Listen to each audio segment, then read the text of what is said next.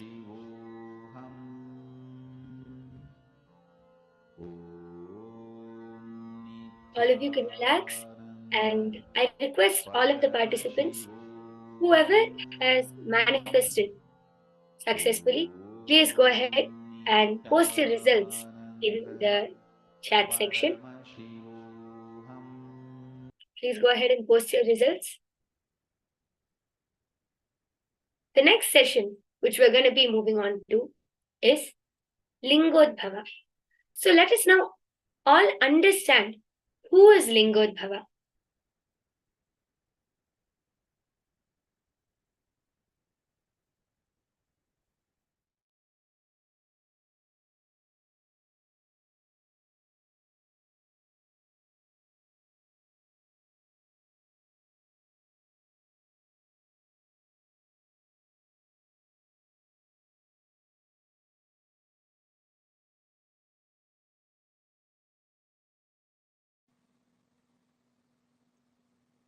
There is a space where time is not past, present, future. It is just is. pure isness forms the basis of existence of time. In that time, which is only is, there is no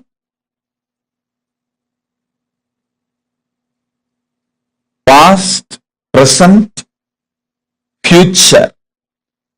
Past, present, future, all is. In that space, Paramashiva manifested all his 64 forms for various leelas. For example, Lingodbhava manifested to establish the supremacy of Paramashiva.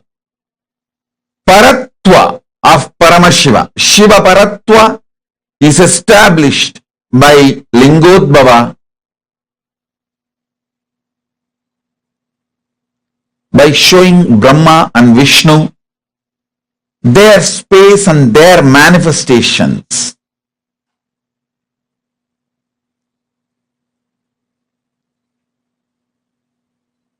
Listen. But the Lingodbhava can never be called as was. At that time, Lingodbhava manifested. You can't say Lingodbhava is.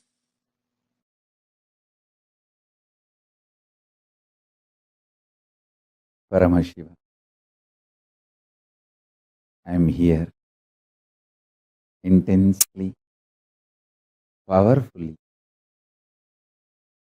manifesting and available to all of us.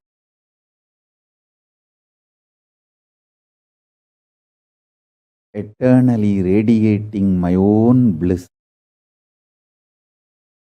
from the Nishkala Swarupa, the space of Nishkala and Nirvikalpa, manifesting myself and extending, expanding as everything. I am here, available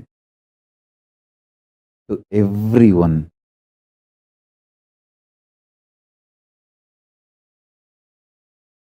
Let us all intensely connect with the superconsciousness of Paramashiva.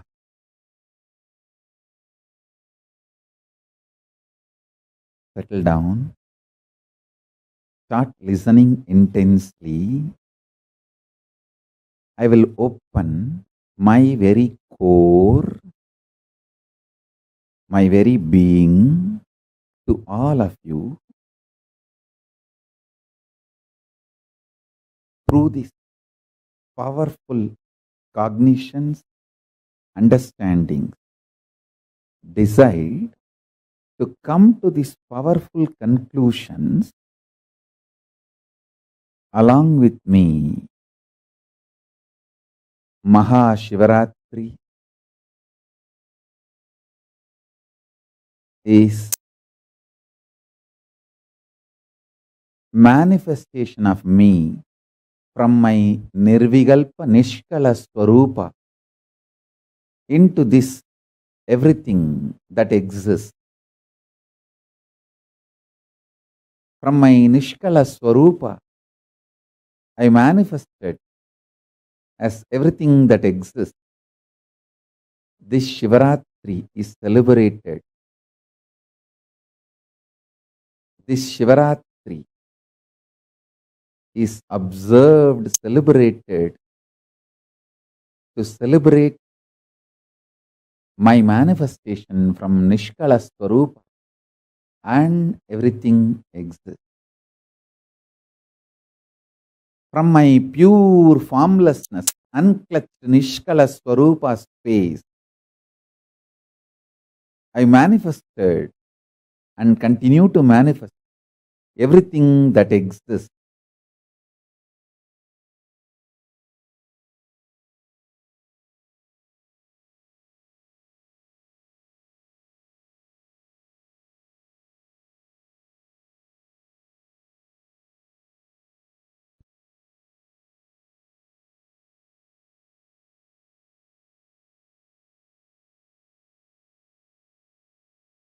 Nirvigalpa Niranjana Niradhara Nishkala Swarupa. From that space, I manifested as everything that exists.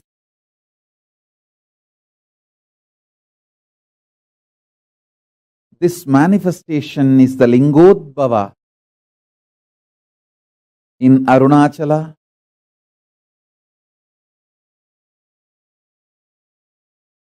This is the day. Again and again, I am intensely available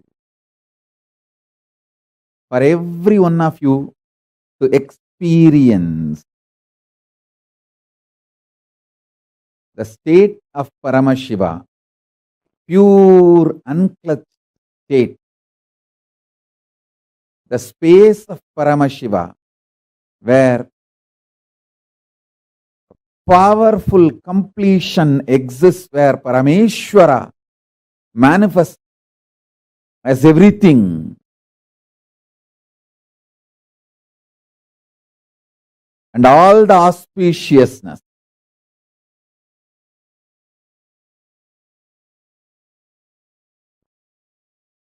The powers of Paramashiva manifest as Parashakti,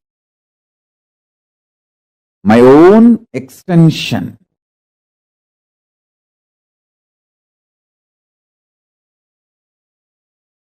Being of Paramashiva, alive, living entity. Understand? If you think your qualities are stronger than your identity, you will see Paramashiva also as the quality and less identity. If you think your identity is more powerful than your quality, you will think Paramashiva also is a powerful identity, less of his qualities. He is more his identity than his qualities. People who feel their identity is stronger than their qualities, they will connect with Paramashiva also with the same idea. You will feel Paramashiva also is a strong identity and his qualities come and go. There are some people who feel their qualities are more stronger than their identity. They feel Paramashiva also same. His qualities are stronger than his identity. So let us meditate on his qualities. But you understand one thing. Me as Paramashiva, I am strong in my identity and in my qualities. I am not just the totality of few qualities. I am more than any qualities you can imagine, visualize. All the best qualities you can imagine, visualize, all that put together and something more is me. Listen to this. By knowing how I exist, you will become me, because you will recognize you also exist in the same way. I am revealing the macrocosmic secrets. If you internalize these macrocosmic secrets, you will realize as a microcosm you also exist with the same principles, with the same understanding, in the same flow, understanding. You exist in the same way I exist.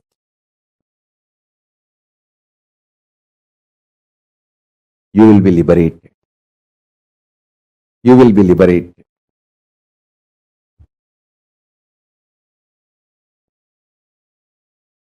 You will manifest me.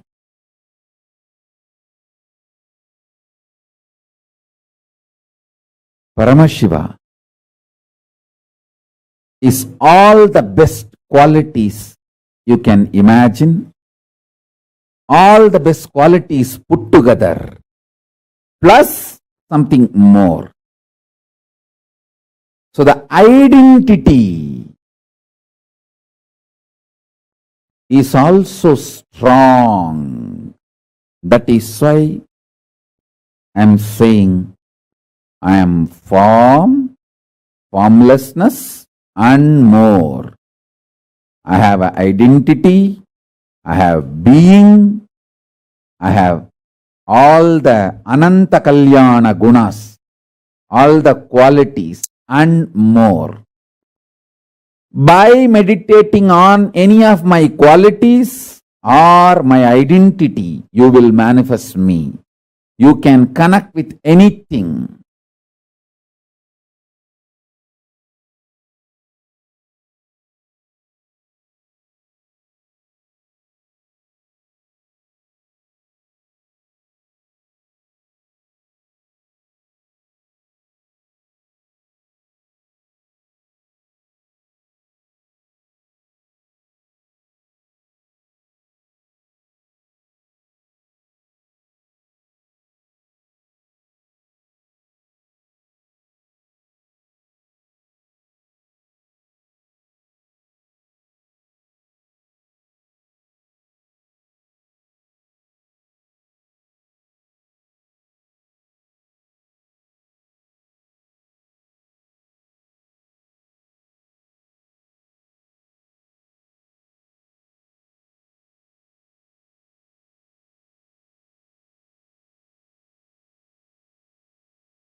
Paramashiva is here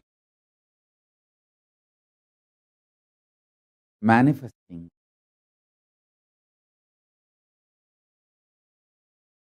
available for every being, everyone. Listen intensely.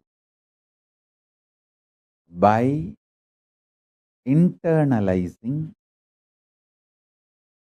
the truths I am revealing, by coming to these powerful conclusions I am revealing, by connecting with these powerful cognitions I am revealing,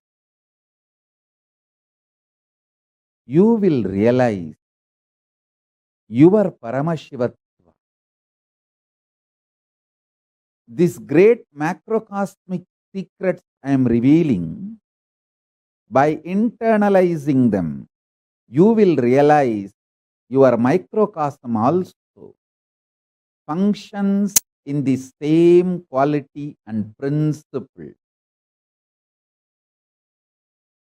To understand, Paramashiva, I am form, formless, identity, and all the auspicious quality. Some people say, I am embodiment of quality. Some people say, I am a form. If you feel you are just embodiment of certain qualities, you will connect with me as embodiment of some quality. If you feel You are an identity. You will connect with me also as an identity. If you feel you have form, you will connect with me as a form. Understand? In reality, I am formless and I have forms, and I am a powerful identity, powerful being, powerful auspicious qualities. I have everything as my expression, as me. If you connect to any of my auspicious quality, you will reach me. If you connect to my forms, you will reach me. If you connect to my being, you will reach me. If you connect my existence, you will reach me. Shivaratri, Mahashivaratri, this is the time I manifested from timelessness into time. So this is the beginning of time. This is the beginning of form. From my formlessness, I manifested as form. From my timelessness, I manifested as time. From my timelessness, I manifested as time. From my formlessness, I manifested as form. So this is the beginning of everything that exists. My creation aspect, Srishti, creation aspect, understand? My creation aspect, Srishti, the manifestation aspect.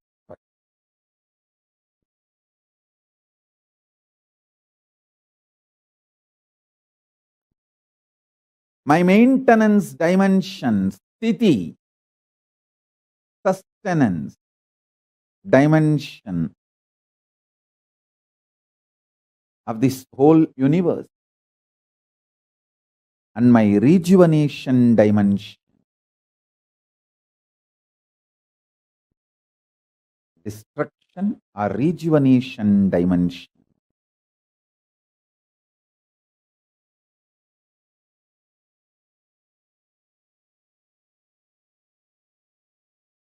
This destruction and rejuvenation continuously happens in everything, in everyone. That is the way life functions.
Lingodbhava, this happening, all of you should know Lingodbhava that Swamiji revealed just now about. He is the cosmic Big Bang. It is from Lingodbhava, Bhagavan Lingodbhava, that life started on planet Earth. Bhagavan Lingodbhava is the one who is the source of life. It is from him that life happened in planet Earth.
Nithyanandam, we apologize for the technical glitch.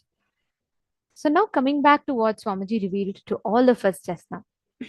Lingodbhava is that cosmic manifestation of Paramashiva, the source of the Big Bang and the black holes of the universe. In this entire vast universe of existence, Paramashiva assumed the formlessness to the form. Actually, Lingodbhava. This is what exactly happens on the day of Shivaratri, where Paramashiva assumes the formlessness. Paramashiva, in his the supreme consciousness, he resides in his formless form. From that formlessness, Paramashiva assumes a form as Lingodbhava. This Lingodbhava Murti is what all of us are going to be having the darshan of today, and all of us are going to be receiving the initiation of. Through the Lingodbhava darshan, understand, he represents this exact principle. And all of you, please understand, each and every one of you that are sitting here, you are going to be experiencing this same state, space, consciousness manifesting inside of you. Understanding? Now, can I request every one of you to please bring a mirror? We are going to be doing a very powerful process to experience the Lingodbhava inside of you. Can I request every one of you to please bring a mirror?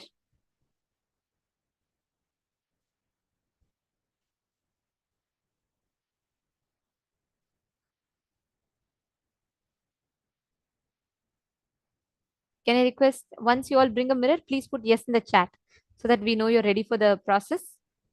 This is a very powerful meditation process. Actually, by the end of it, you will see how the whole inner space would have changed.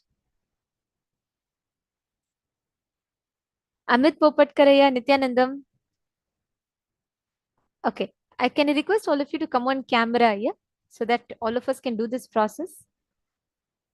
Robert Ramaya, also do let me know, okay, how many people you have started speaking and how's your experience. I really sincerely want to support you in your manifestation.